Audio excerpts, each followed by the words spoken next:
안녕하세요. 시대의 양심 마성의 중독성 대체 불가 정봉주의 정치쇼 정봉주입니다. 자, 11월 25일 토요일이죠. 자, 11월의 마지막 토요일, 크리스마스가 정확하게 앞으로 한 달 앞으로 다가왔습니다. 벌써 이렇게 시간이 갔나 놀라지 마시고요. 오늘 좀 더 신나고 즐겁게 꽉 찬 하루 보내주시기 바라겠습니다. 자, 저는 광고 듣고 돌아오겠습니다. 오래간만에 듣는 우리의 영원한 친구들, 광고 도와주시는 분들, 스폰서 광고 듣고 함께 오겠습니다. 채널 고정하여 주소서. 순서 들어가겠습니다. 자, 뭐죠? 뉴스보다 영화. 뉴스보다 떠오른 영화 이야기, 영화보다 떠오른 정치 이야기, 뉴스보다 영화. 정치쇼에서 가장 빛나는 오동지는 영화평론가 아싸 가오리. 이번에 제가 박자 맞췄어요. 예, 잘하셨습니다. 지난주에 놓쳤죠? 네, 놓쳤어요. 예. 네. 자, 오늘 가져온 영화 무엇이죠? 네, 개봉된 지 2주쯤 됐는데요. 어허. 그렇죠? 네. 7호실이라는 작품 좀 뒤늦게 가져왔습니다. 7호실? 네. 오. 이것이 마치 감방호실은 이렇게 얘기 안 하죠. 예. 네. 어쨌든 마치 여관이나 호텔이나 이렇게 느낌이 가는데 요 DVD 방입니다. 아하. DVD 방 1호실, 2호실 할 때 7호실이고요.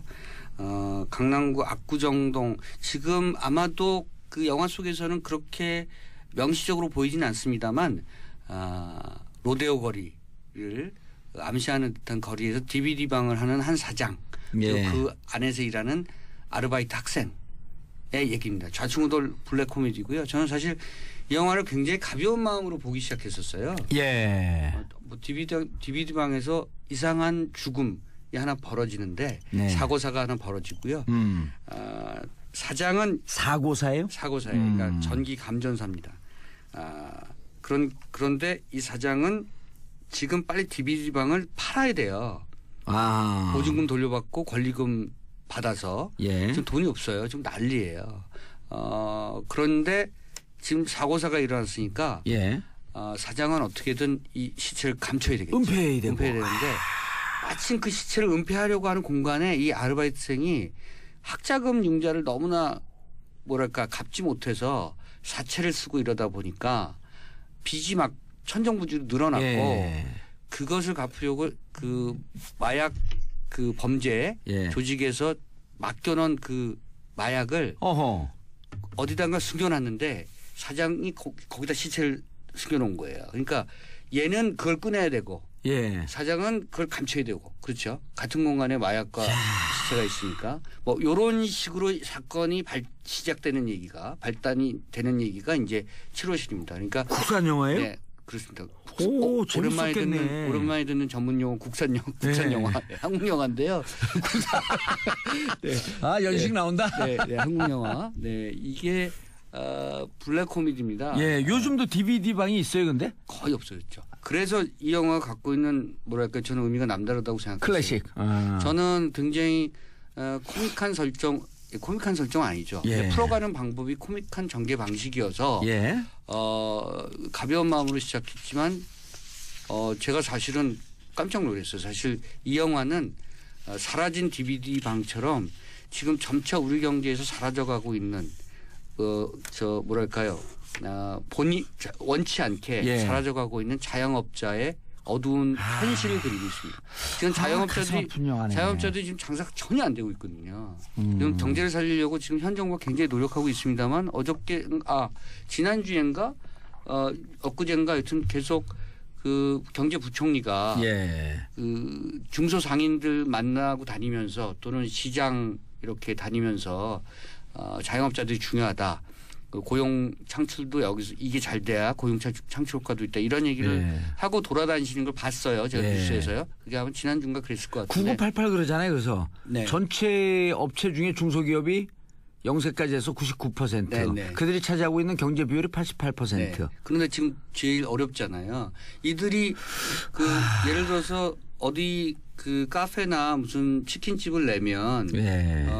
2년 이상 버티기 어렵다. 1년 이상 맞아요. 버티기 어렵다고 얘기하고, 그러다 보니까 자기는 권리금까지 내고 들어왔는데 그걸 받을 수 있느냐 없느냐. 예. 심지어 뭐 이미 보증금은 얼추로 다 까먹고 있고. 예. 그러니까 그 자영업자들의 고민이 굉장히 깊은 거죠. 거기다 또 이제 새로운 집주인이 와서 건물주가 와서 그것을 뭐 또 다 바꾼다고 하고 철거한다고 맞아요. 하고 그러지. 그러면 그 과정에서 또 뭐랄까 이렇게 쫓겨나는 문제까지 예. 생기고 굉장히 여러 가지 문제가 다 깔려 있죠.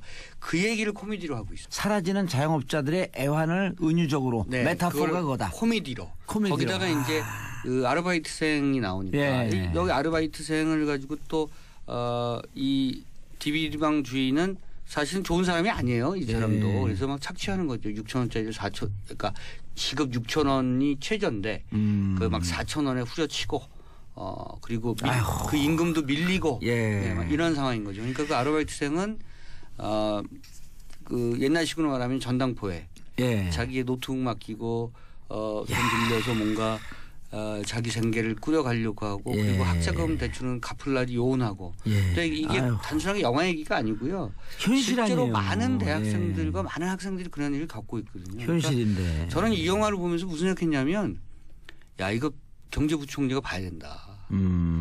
어쩌면 이걸 지금 현실 희화했다고 하지만 그럼에도 불구하고 자영업자와 그리고 청년 실업으로 고통받고 있는 많은 그런 청년층들의 어떤 그런 애환이 애환. 여기 잘 담겨 있기 때문에 자영업자, 청년, 일자리 구하지 실업자들, 못하는 네. 알바하는 청년들, 네. 비정규직 젊은 친구들, 네. 그리고 지금 학교 다니는 학생들 다 학생들. 네. 그러니까 이 사채 숨기는 것과 마약이라고 하는 것은 마약은 네. 어찌 보면 한순간에 뜬구름과 같은 그렇죠. 일확천금 네. 이런 거에 상징일 수도 있고. 우리 사회가 지난 40년 동안 어떻게 보면 그렇게 일확천금을 꿈꾸는 사람들에 의해서 운영돼서 이 모양 이 꼴이 됐었던 거잖아요. 맞아요. 그리고 이 영화에서는 또 중요한 것이 그 감전사에서 죽는 예. 청년이 조선족 청년이에요. 야. 근데 조선족 청년이 예컨대 폴리텍 같은 예. 그런 국내의 그 학교에서 공부를 하기 위해서 들어온 거예요. 굉장히 가난하고 어렵지만 열심히 노력하는 그런 청년인데 안타깝게 이런 사고사를 당하게 되는 그 과정도 영화 속에서 희화돼 있지만 우리 사회의 여러 가지 어두운 이면들이 DVD 방이라고 하는 작은 공간에 압축적으로 다 펼쳐지고 있는 거예요. 얼마 전에 제가 얼핏 그 살짝 봤던 마더라고 하는 얼마 전에 네. 개방했던 영화 네, 그게 제니퍼 로렌스. 예, 네. 베이스가 성경이다. 그렇죠. 네, 그리고 그 집이 네. 우리 지구 네. 삶이다라고 네. 하는 그 메타포라고 하는 걸 보고 은유적 표현을 보고 깜짝 놀랐는데 여기도 우리 사회가 네, 이 압축적으로 7호방에 다 녹아 있는 네, 거네요. 압축적으로 설명이 되는 거예요. 7호실. 7호실, 네. 7호방이라면 징역만 살다 보니까 1번 방, 2번 방 이런 거에 익숙해졌고 7호방. 7번 방. 예, 7번 방. 몇 번 방에 계셨어요? 저는 3번이요. 예, 3번 방. 그리고 우리 그 후배 22년 6개월 사내가 1번 방이요. 예. 22년. 그 둘이 나가고 이렇게 또 일요일 날 못 나오는데 둘이 나가고 그 세탁 네. 이른바 이제 그 청소하고 그러는데 거기 앉아서 또 테이블 앞에 놓고 커피도 한잔하고 그랬어요. 네. 그거 하면 다 잡혀가거든요. 그거 하면. 제가 저 몸이 아파서 치료받는 의사분이 통증 전문 의사인데요. 그분이 14년 사셨어요. 예. 네. 그러니까 이 국가사범으로.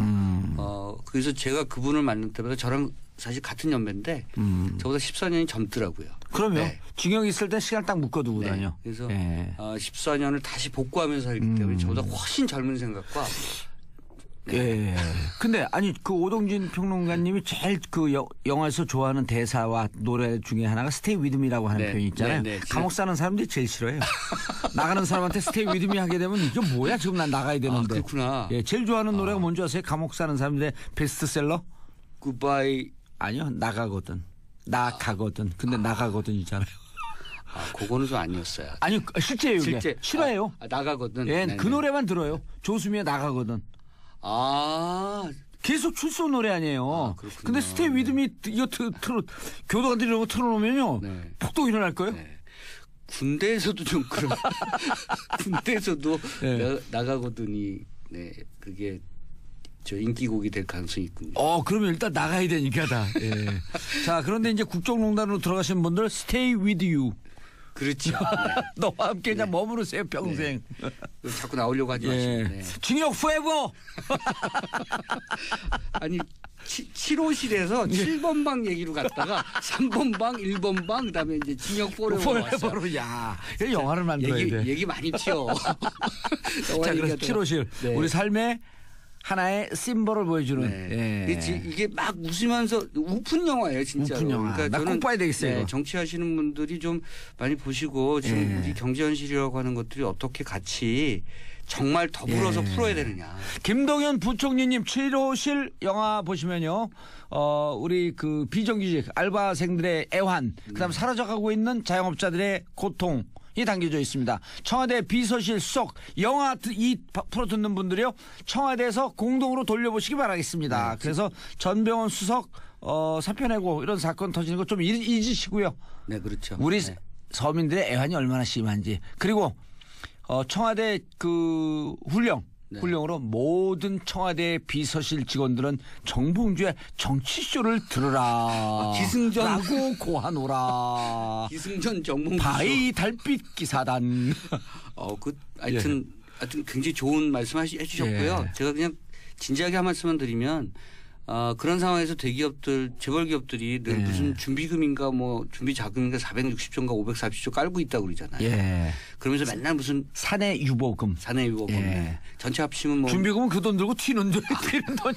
사내 유보금. 어쨌든. 예, 사내 유보금이요. 네. 그거 무슨 낙수 효과 좀 있어야 되는 거 아니겠습니까? 예. 그런 거 좀 풀어서 저는 그런 것도 이해가 안 가고 정말 치킨집 그 부부가 40대 부부가 얼마나 애쓰면서 살고 있는지 현장을 좀 보시고 이런 영화를 보시면 그런 느낌도 그대로 재벌들한테는 옛날에 수 있습니다. 최현 가수가 있나요? 오동립. 네. 네. 그렇죠. 저랑 그- 아주 가까우셨던 분. 예, 오동립 한입 두입. 그거 일찌감치 제가 왜냐면 오동립 한입 두입 떨어뜨리듯이 돈도 좀 떨어뜨리라고요. 낙수효과. 그러니까요. 우수수 떨어뜨린 거죠. 우수수. 네. 예. 제가 우수수 하면 제가 친해요. 학교 다닐 때 우수수만 받아갖고. 국어 아니셨어요? 이렇게 아재 개그 하시는 거 보니까 예. 국어가 우. 국어가 우. 예. 네. 그래서 가능성 이게 높다. 아재 개그예요. 제가 요즘 영포티라고 하는 단어 아세요? 젊은 40대. 예. 네. 근데 저는 그 얘기를 처음 듣고 영포티라고 그래 사람들에서 이거는 이명박 대통령이 입고 다니는 영포 빌딩 영포티구나.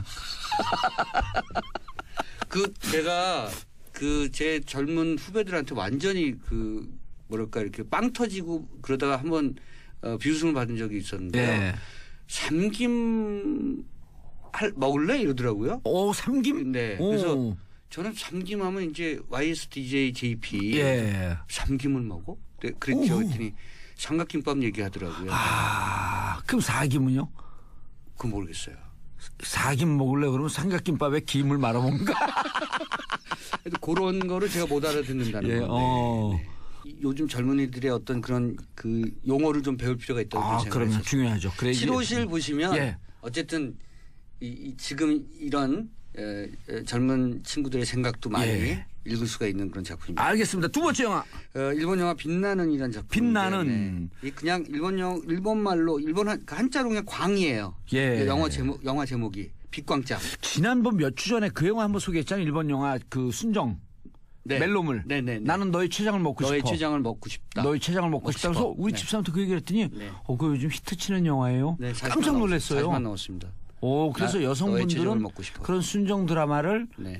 그 나라와 무관하게 좀 보고 싶은 이런 로망이 있는 것 같아요. 끔찍한 얘기일 것처럼 근데요. 들리지만 사실은 그렇게 맞아요. 서로에게 좋은 감정을 보내준다는 그런 거죠. 예. 빛나는은 일본 영화 빛나는. 네, 요거 제가 고른 이유가 가세 나오미가 지금 일본 최고의 예. 여성 감독으로서 정말 유럽에서도 무슨 큰, 내용이에요? 시각 장애인을 위해서요. 예. 시각 장애인들이 영화를 보려면 대사만 들으면 안 되고요. 예. 그 대사와 대사 사이에 있는 지문, 아하. 그러니까 인물의 행동, 표정 이런 것들 다 들어야 되잖아요. 그런 묘사. 그렇죠. 근데 이제 그게 원래 시나리오에서는 정말 지문이 있죠. 예. 지금 그는 어떻게 서 있고 오른손을 들고 먼 산을 바라보며 뭐 이렇게 있는데 그 지문만으로는 사실은 그 영화를 쉽게 이해하기 어렵기 때문에 시각장애인을 위해서 별도의 음성 해설을 써요. 그 느낌을 예. 이제 나레이션을 읽을 수 있도록 음성 해설을 쓰는 사람이 따로 있습니다. 그래서 영화 음성 해설 그 작가 이렇게 있는 거죠. 그러니까 영화 음성 해설 작가인 여자와 한때 사진 작가였지만 지금 시력을 거의 다 잃은 한 남자가 만나는 얘기입니다. 저는 이 영화를 사진 보면서 작가가 지금처럼 디지털 세대가 아니라 아날로그 세대는 네. 암실에서 작업을 하면서 시력이 그렇죠. 자꾸 네, 약화되잖아요. 네, 그래서 시력을 다 잃었어요. 아하. 원래 사진 작가에게 본다는 것은 매우 중요한 것입니다. 진짜 역설적이네. 네, 이 남자는 본다는 것의 의미를 이제 상실했고요. 이 여자는 봐야 되잖아요. 남보다 더 많이 봐야 되잖아요. 왜냐하면 보이지 않는 사람에게 그것을 설명하기 위해서. 그런데 이 영화를 보고 있으면 보이지 않는 남자가 진짜를 보게 되는 것 같고요. 많이 보는 여자가 사실상 놓치는 것이 많은 이런 얘기를 지금 오버랩 시켜서 보여주고 있고 저는 사실 이 영화를 고른 이유가 이른바 이제 더불어 사는 삶이라고 하는 것은 사실 디테일인 것 같아요.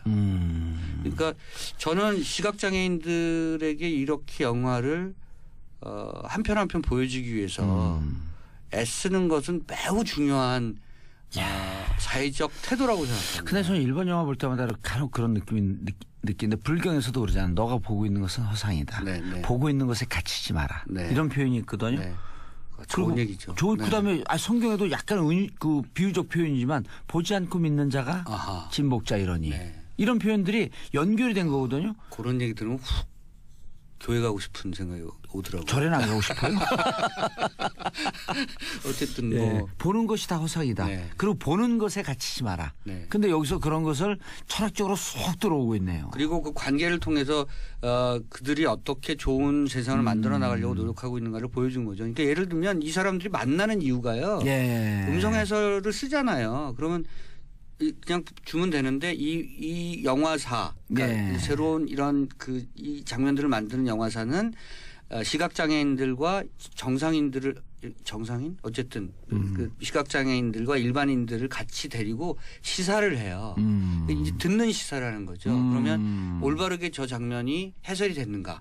그래서 그걸 갈고 닦아서 이제 일반 관객들에게 가는 거예요. 그럼 극장에 갔을 때는 일반 관객도 있지만 시각장애인도 있는 거죠. 그러니까 그 두 일반 관객과 시각장애인이 영화를 동일하게 느낄 수 있게끔 시사회를 몇 번을 거쳐요. 그 몇 번을 거치는 과정 속에서 이 남녀가 만나는 건데 여자의 음성 해설에 대해서 남자가 맨날 코멘트를 해주는 거예요. 코멘트를 하거든요. 네. 처음에는 그게 듣기 싫죠.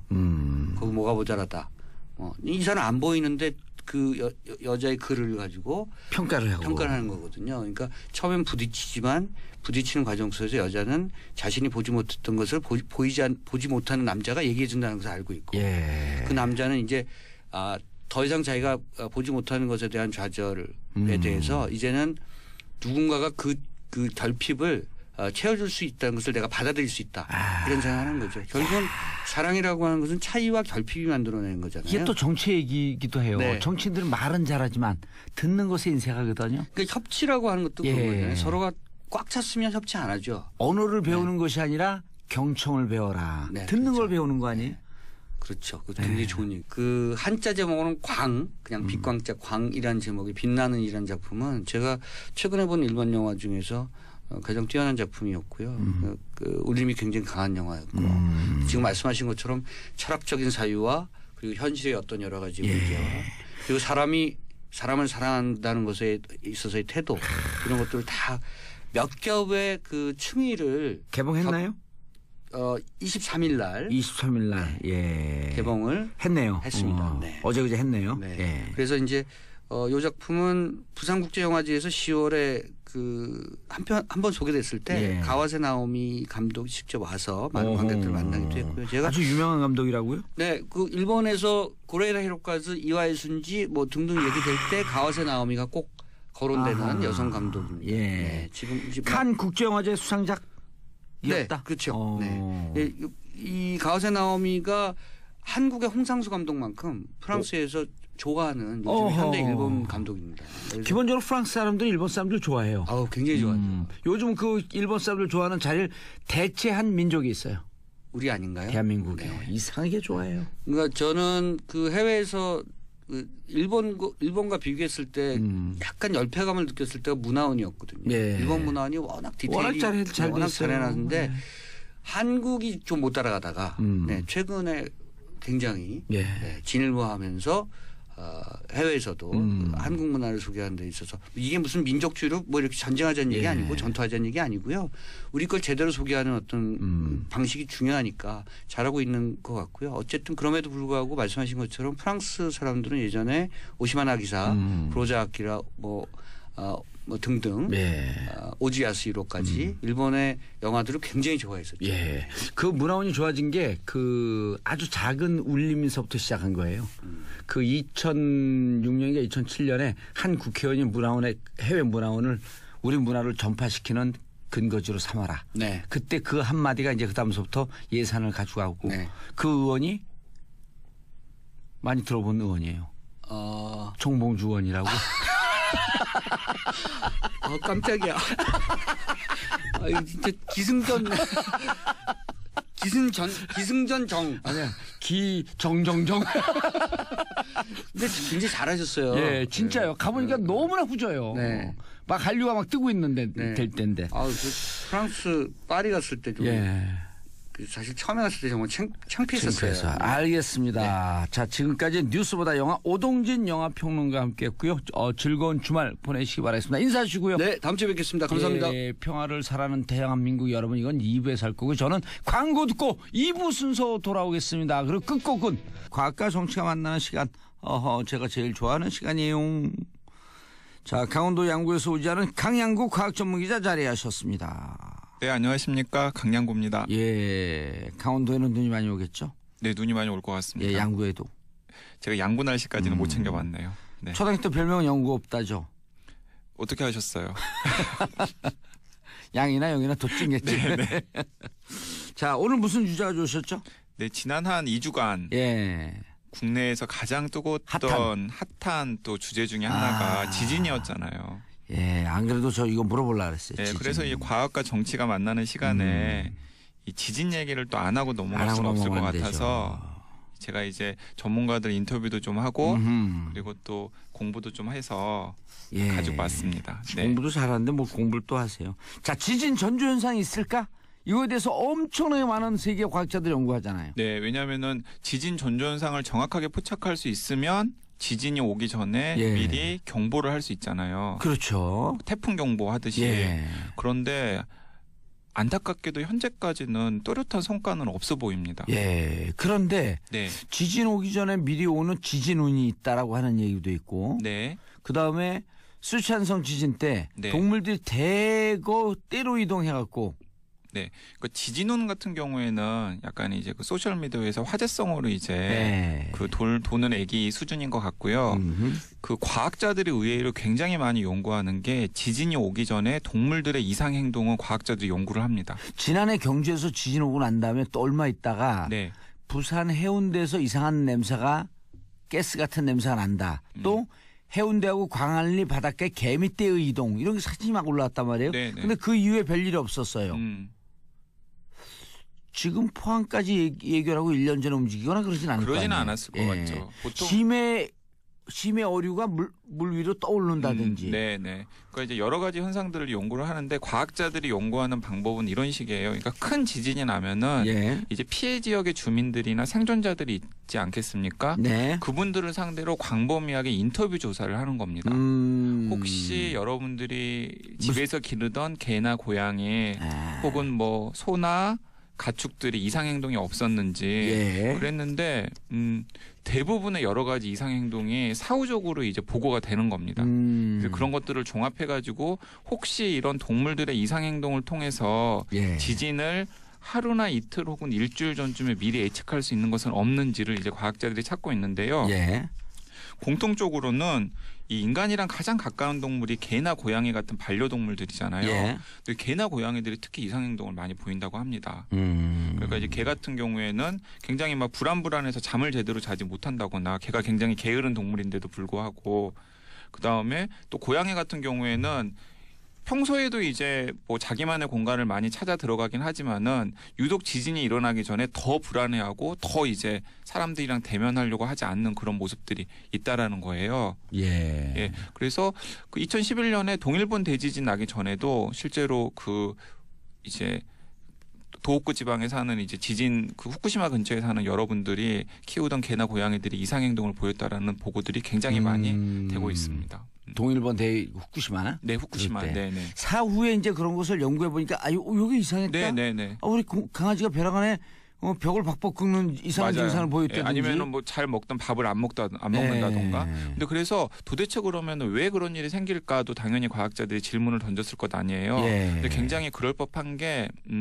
개나 고양이는 사람보다 굉장히 예민하게 청각이라던가 촉각 같은 게 발달해 있잖아요. 그래서 사람들은 듣지 못하는 주파수의 영역까지도 감지를 한단 말이죠. 근데 지진이 일어나기 전에 이제 우리 사람들이나 혹은 심지어 지진계도 감지하지 못하는 미세한 변화들이 이제 지하 밑에서는 이제 생기고 있는데 그럴 때 그런 것들을 이제 고양이가 느끼는 거죠. 그래서 이거 뭔가 평소 느끼는 것과는 좀 다르구나 하는 게 이제 뭔가 불안 증상으로 나타나게 되고 그런 것들이 이제 지진이 일어난 다음에 사후적으로 이제 확인이 되는 겁니다. 알겠습니다. 그래서 동물에 대한 이상 행동은 계속 지진 학자들이 연구 중에 있다. 네, 특히 일본에서 관심이 많아요. 일본이 그 환태평양 불레고리. 불레고리 안에 딱 들어있는 나라이고 또 워낙에 이제 잦은 지진 때문에 피해를 많이 보는 나라이기 때문에 일본 과학자들이 일본에서 키우는 그 개나 고양이 혹은 가축들을 통해서 지진을 이렇게 미리 예보할 수 있는 방법들에 대한 관심이 굉장히 높은 거죠. 그런 일이 있었으면 좋겠어요. 진짜 예측이 가능한 일이. 한 가지 그냥 언급하자면은 소의 우유량이 또 적어진대요. 아하. 네. 그래서 이제 일본의 이제 그 지진이 낮은 지역에 사는 농민들 같은 경우에는 소의 우유량이 적어지면 약간 불안해하는 오랜 전통. 네네. 후쿠시마 대지진 났을 때 그 물가에 이렇게 그 고기를 바닷가에 고기 잡던 어부들이 오랫동안 그 후쿠시마 근처에서 지진과 쓰나미가 있었으니까. 네네. 지진이 나면 먼 바다로 나가라. 그래갖고 산 사람들 꽤 많다는 거 아니에요? 꽤 많으시죠. 그러니까 그 육지와 맞닿는 곳은 파도가 센데 쓰나미가 먼 바다로 갈수록 물이 잔잔해져서. 맞습니다. 그런 게 다 내려오는 전통적 방법 중에서 대체 가능할 수도 있었겠다. 그렇죠. 이렇게 지진파가 이렇게 물결을 큰 덩어리로 파동을 치우기 때문에 사실은 바다 위에 있으면은 그렇죠. 느끼지 못하거든요. 저 큰 바다로 나가면 지면으로 오면 올수록 이제 그 힘이 이제 세지면서 이제 결국에는 쓰나미 형태로 육지를 덮치게 되는 거니까 바다 위에 올라가 있으면 오히려 안전한 거죠. 포항과 경주 지진. 자, 지난번에 경주에서 지진 났고요. 네. 그다음에 그 사이에 울산 앞바다에서도 지진이 한 번 있었어요. 그랬군요. 그리고 이제 포항에서 지진이 났고 그리고 경주 지진 전에는 그 규슈 지방의 구마모토에서 또 큰 지진이 있었잖아요. 그래서 이 지진학자들이 보기에는 2011년에 동일본 대진이 일어난 다음에 지진이 점점 더 한반도 쪽, 그러니까 대륙 쪽으로 오면서 발생하고 있는 패턴을 발견을 한 겁니다.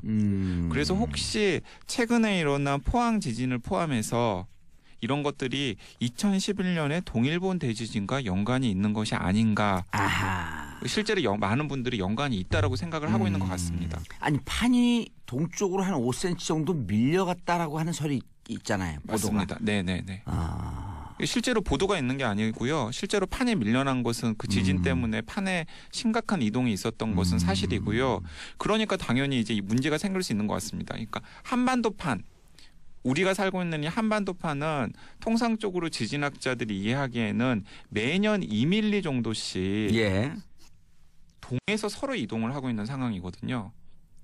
그러니까 중국 쪽으로 저희가 이제 이동을 하고 있는 거죠. 2mm씩 매년. 2mm씩 매년 2mm 정도씩 이제 이동을 하고 있는 겁니다. 그럼 5년이면 1cm가 움직이는 거네? 네네. 오, 근데 이제 25년이면 5cm. 오, 엄청 움직였는데. 근데 이제 동일본 대지진으로 어쨌든 간에 그 일본이 속해 있는 그 판이 이제 심각하게 이제 요동을 한번 쾅 쳤지 않습니까?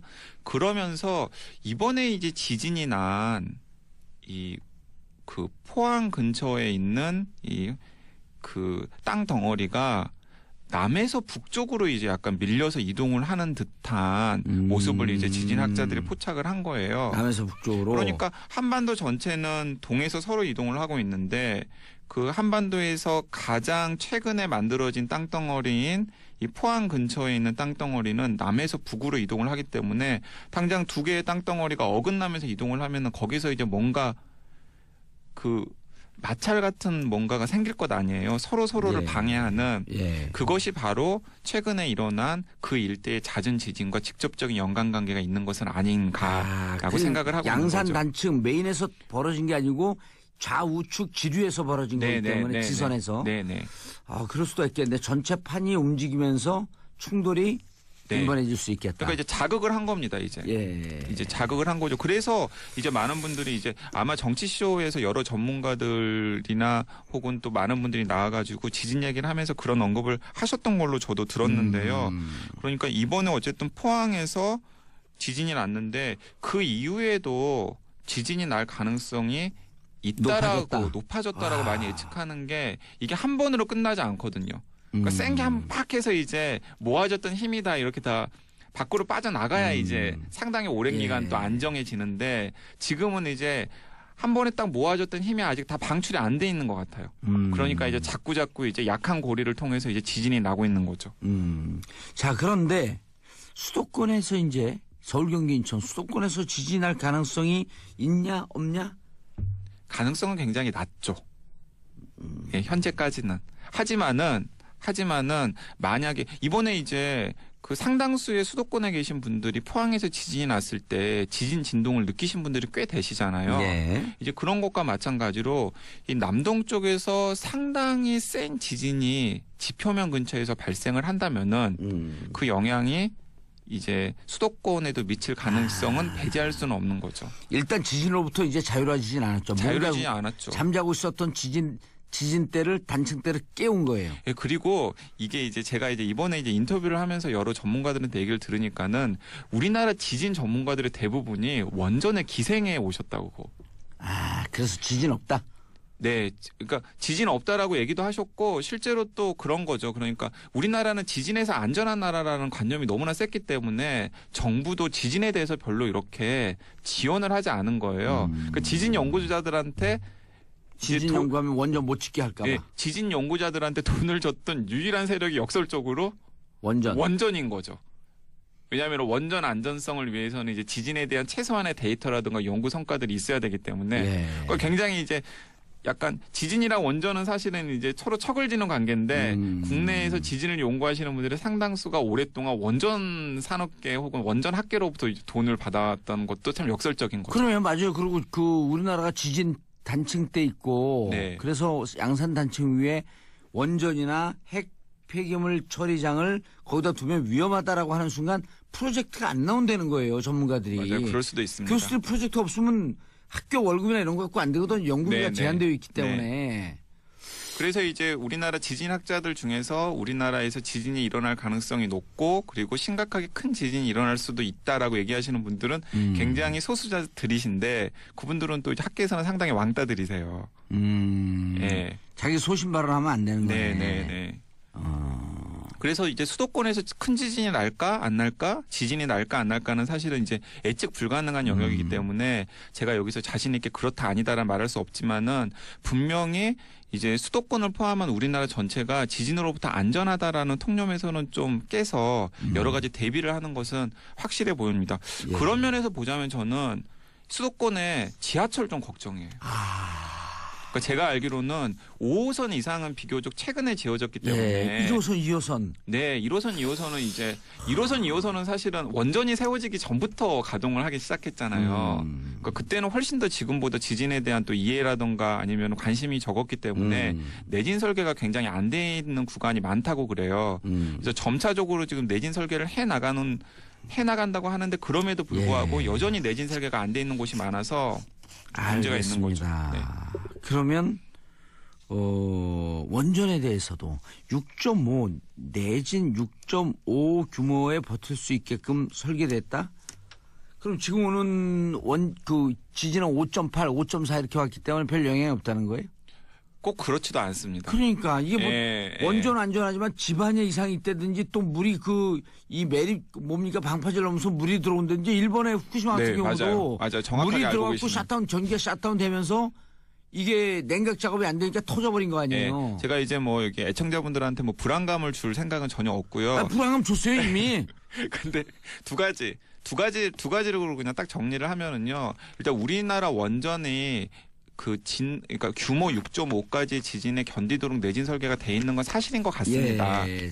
주장을 하니까. 네, 주장을 하니까 그렇게 사실인 것 같은데 여기서도 이제 변수가 있는 게 뭐냐면 경주 지진보다 포항 지진이 규모가 작았음에도 불구하고 사람들이 느끼는 피해 규모라든가 느끼는 정도는 훨씬 더 컸거든요. 강했다는 거예요. 왜냐하면 지표면 근처에서 발생을 했기 때문에. 진앙지가 가까워서. 그렇죠. 지진 규모가 중요한 게 아니라 지표면에서 얼마나 가까운 곳에서 그리고 원전에서 얼마나 가까운 곳에서 발생을 해서 얼마나 센 가속도로 때려주는지가 훨씬 더 문제거든요. 그러니까 맞아요. 막연하게 규모 6.5 내진 설계를 했으니까 안전하다라고 얘기하는 것만으로는 조금 부족한 것 같고요. 더 중요하게는 방금 봉도사님이 굉장히 정확한 지적을 하셨는데 이 방사성 물질이 들어있는 원자로는 내진 6.5로 설계가 된 게 맞아요. 예. 그런데 원전은 그 원자로만 있는 게 아니잖아요. 맞아요. 수십만 가지의 온갖 기계들 다 종합이 되어 있는 거 맞습니다. 아니에요. 그 원자로에서 있는 방사성 물질이 밖으로 누출되지 않도록 안전하고 제어를 하는 수많은 장치들이 이제 그 원전을 이제 둘러싸고 있는데 그 장치들까지도 과연 일정 규모 이상의 원전으로부터 안전할 수 있는가? 지진으로부터 안전할지에 대해서는 사실은 그건 진짜 또 그것도 불확실한 영역인 거예요. 예, 시간이 많이 됐는데 지금 이제 우리 청취자분들이 궁금한 게 많아요. 이번에 나온 액상화 현상. 네. 이게 뭔 말이에요? 그러니까 토지에 보통 안반 위에 원전을 짓는데 네. 흙이 있거나 이 토사가 있는 곳에서는 물이 새 들어갔고 그것이 물반죽처럼 된다고 하는. 자, 제가 그냥 간단하게 말씀드리겠습니다. 간단하게 말씀드릴게요. 죄송합니다. 그러니까 이것도 이제 사람들이 많이 모여 살기 때문에 생긴 현상인데 옛날에는 집안이 튼튼한 곳에다가 집이나 건물을 지었잖아요. 근데 지금은 도시로 인구가 계속 모여들다 보니까 옛날 같으면은 집을 짓지 않았어야 될 아파트를 짓지 않았어야 될 곳들에다가 이제 짓는데 방금 말씀하신 대표적인 게 매립지인 거죠. 부산 해운대 쪽도 걱정이 돼요. 예, 매립지라든가 아니면 집안이 원래 약한데 근데 그런 매립지나 집안이 약한 곳은 밑에 지하수가 얕게 흐르거나 매립지는 당연히 바닷물이 왔다 갔다 하는 경우가 많이 있잖아요. 예. 그러니까 지진이 나가지고 흔들리게 되면은 그 땅이 지하수나 바닷물이 그 땅을 구성하는 토사와 섞여가지고 그 땅을 굉장히 액체처럼 이렇게 유동하는 현상이 생기는 거예요. 그런 걸 이제 액상하는 겁니다. 그러니까 그 지지를 하면서 힘을 줘야 될 땅덩어리 자체가 마치 액체처럼 이렇게 유동성 있게 되다 보니까 당연히 그 위에 지어진 건물이나 뭐 인공물 같은 것들이 이제 허물어지거나 아니면 뭐 기울어지거나 뭐 이렇게 되는 일들이 생기는 거죠. 한강 주변도 위험하다는 건가요? 그럼 강 주변 이런 데도? 충분히 위험할 수 있죠. 네. 알겠습니다. 지진 대처법에 대한 팁 몇 가지 간단하게 좀 알려주시겠어요? 예, 저도 이제 이번에 공부하면서 좀 더 이제 많이 알게 됐는데. 공부하면서 우리를 알려줄 정도로. 네. 예를 들어서 지진이 일어나면 고층 건물이랑 2, 3층 벽돌 건물 중에 뭐가 더 위험할까요? 2, 3층 벽돌 건물이요? 예, 2, 3층 벽돌 건물이 훨씬 더 위험합니다. 왜냐하면 제가 살고 있기 때문에. 왜냐하면 고층 건물 같은 경우는 철근 콘크리트 구조로 되어 있잖아요. 그래서 지진으로 확 하고 충격을 주면은 그 철근이 휘면서 버텨요. 쥐면서 버틴다? 예. 우당탕탕 무너지는 게 아니고? 대나무처럼 휘면서 버팁니다. 그리고 상당수의 고층 건물은 내진 설계도 잘 돼 있고 근데 이제 2, 3층의 벽돌집 같은 경우에는 내진 설계도 안 되어 있는 경우가 많을 뿐만 아니라 철근도 부족해. 예, 벽돌집 자체가 지진에 굉장히 취약하다고 합니다. 그러니까 그것도 이제 약간 상식 반전이죠. 그러니까 지진이 나면 고층 건물에 있는 게 훨씬 더 위험할 것 같은데 오히려 2, 3층 벽돌집 같은 곳에 사시는 분들이 훨씬 더 위험하고요. 그래서 지진이 일어났을 때 굳이 고층 건물에 계시는 분들은 밖으로 나오는 게 오히려 더 위험할 수도 있대요. 나온 것도 다 흔들리고 난 다음에 나와야 되고 그리고 근데 고층 건물 안에 있을 때 주의해야 될 곳은 있습니다. 왜냐하면은 일본 같은 경우에 지진이 났을 때 사상자가 생기는데 고층 건물 안에서 사상자가 생기는 경우는 고층 건물이 무너져서 생기는 게 아니라 고층 건물의 인테리어 마감재들이 떨어지는 거예요. 예. 뭐 형광등이 떨어지거나 아니면 맞아요. 이번에도 그림 보니까 막 떨어지더라고요. 예, 떨어지는 거예요. 그러니까 그렇기 때문에 고층 건물에 있을 때 밖으로 나가려고 하지 말고 막 흔들리면은 뭔가 떨어질 게 없는 화장실 같은 곳이나 예. 아니면은 의자 책상 밑에. 근데 모자를 머리를 방송이나 이런 걸 가려야 된대요. 네네. 예. 그런 게 이제 필요한 거죠. 네. 그리고 우리나라에서 이번에 이제 가장 큰 문제가 된 게 포항에서도 이제 피해를 많이 입었던 게 그 필로티 공법이라고 그러죠. 그러니까 우리나라 건축법이 좀 엉망으로 돼 있어가지고 주차 공간 공간을 확보하라고 이제 막 해놨잖아요. 그래서 주차 공간 확보하기 위해서 보통 1층을 이제 그 축만 세워놓고 2, 3층부터 올리는 이제 다세대 주택이 많은데 그런 주택이 또 지진에 굉장히 취약하다고 합니다. 예. 그러면은 이제 그런 거는 좀 없애야겠네. 그 좀 더 보강을 한다든지. 그러니까 내진 설계를 해서 이제 그 축에 보강을 하든가 아니면은 그렇게 일방적으로 주민들에게 주차 공간을 할당하는 주택 정책 같은 것들이 위험한 건축물을 이제 양산하는 것이기 때문에 사실은 그런 걸 좀 정치인들이 이참에 나서야 될 일이 아닌가 알겠습니다. 싶습니다. 필로티 공법의 건물은 좀 손을 보고 만약에 자신들이 보강할 수가 없다고 한다면 그럴 때 예산도 좀 쓰고. 네, 맞습니다. 알겠습니다. 자, 강영구 기자님 시간 다 됐어요. 벌써 시간이 다 됐습니까? 예, 벌써 다 됐습니다. 자, 토요일 오후죠. 즐거운 토요일 되시고요. 저는 마지막으로 소녀시대 다시 만난 세계 들으면서 마무리하겠습니다. 평화를 사랑하는 대한민국 국민 여러분 감사합니다.